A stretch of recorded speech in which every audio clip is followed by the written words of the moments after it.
Reforms কমিশনের সুপারিশ অনুযায়ী আরপিও থেকে শুরু করে বিভিন্ন কন্ডাক্ট রুল, তারপরে আপনার নির্বাচন ব্যবস্থাপনার সাথে সম্পর্কিত যে সমস্ত আইন বিধিবিধান এগুলো আছে সেগুলো করা হয়েছে। এবং আপনারা জানেন যে গত বৃহস্পতিবার মাননীয় উপদেষ্টা পরিষদ আমাদের আরপিওর সংশোধনীটা অনুমোদন করে দিয়েছেন। সিকিউরিটি মেজার্সের ব্যাপারে জানতে চেয়েছিলেন যে কোন স্তরের এবং কিভাবে এটা করব। সেটা বললাম যে আমরা আমাদের সাথে যারা সিকিউরিটি নিয়ে কাজ করছেন তাদের সাথে আমরা নিয়মিতভাবে আলোচনার ভিতরে আছি এবং এটা পর্যায়ক্রমিকভাবে আর কি করা হবে। সিকিউরিটি বলতে আমরা মূলত দুটো বিষয়ের উপরে আলোকপাত করেছিলেন। একটা হচ্ছে যে ভোট কেন্দ্রে, আর একটা হচ্ছে পরিবেশগত। তা আমরা বললাম যে ভোট কেন্দ্রের সিকিউরিটির মেজারটা হচ্ছে যে আমাদের যে 14 থেকে 18 জনের একটা টিম কাজ করে সেটা, আর বাইরের সিকিউরিটি তো ওভারঅল এটা অ্যাডমিনিস্ট্রেটিভ, দ্যাট ইজ পুলিশের এখতিয়ারাধীন, তবে we are in close contact with everybody. Training ফ্যাসিলিটিসের ব্যাপারে ক্যাপাসিটি বিল্ডিংয়ে ট্রেনিং ফ্যাসিলিটিসের ব্যাপারে জানতে চেয়েছিলেন।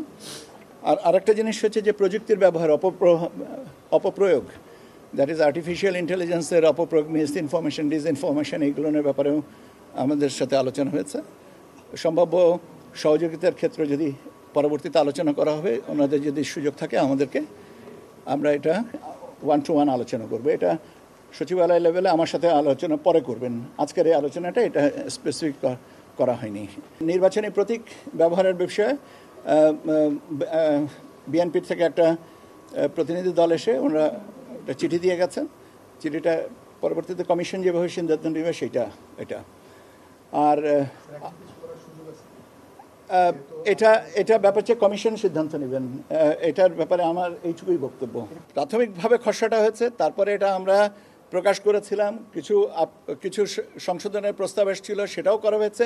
কেন্দ্রের চূড়ান্ত তালিকাটা হয়েছে, এটা আগামীকালকে জানিয়ে দেবো। দল নিবন্ধনের ব্যাপারে অগ্রগতি মাঠ পর্যায়ে থেকে কিছু তথ্য আসছে, বাড়তি তথ্য আসছে, এটা পর্যালোচনা চলছে। আমরা ইনশাল্লাহ এই সপ্তাহের ভিতরে করে দিব, কারণ আমাদেরও তো এটা দায় আছে, আমাদেরও তো দিক থেকে তাগিদ আছে।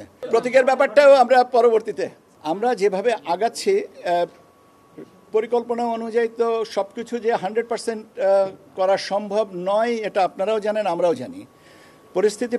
পরিস্থিতির প্রেক্ষাপটে কিছু জায়গায় অ্যাডজাস্টমেন্ট আনতে হয়। কিছু বিষয়ে আমরা আগেই কমপ্লিট করেছি, কিছু বিষয়ে আমাদের অপেক্ষা করতে হয়েছে, এবং কিছু বিষয়ে আরেকটু হয়তো অপেক্ষা করতে হবে। এখন সব কিছু যে নিক্তিতে মেপে সময় অনুযায়ী দিনক্ষণ তারিখ অনুযায়ী করা সম্ভব নয়, ওই অ্যাডজাস্টমেন্টটুকু আমাদের রাখতে হবে, এই ফ্লেক্সিবিলিটিটা আছে। এখন পর্যন্ত আতঙ্কিত হওয়ার বা দুশ্চিন্তাগ্রস্ত হওয়ার মতন কোনো কারণ আমার মনে হয় না। আপনারা তো আরও ভালো জানেন আমাদের থেকে যে আসলে কি আতঙ্কিত বা দুশ্চিন্তাগ্রস্ত হওয়ার মতন পরিস্থিতি হয়েছে। আমার বিশ্বাস হয়নি, এবং আপনি যে ভোট কেন্দ্রের কথা বললেন আমি আগামীকালকে জানিয়ে দেবো।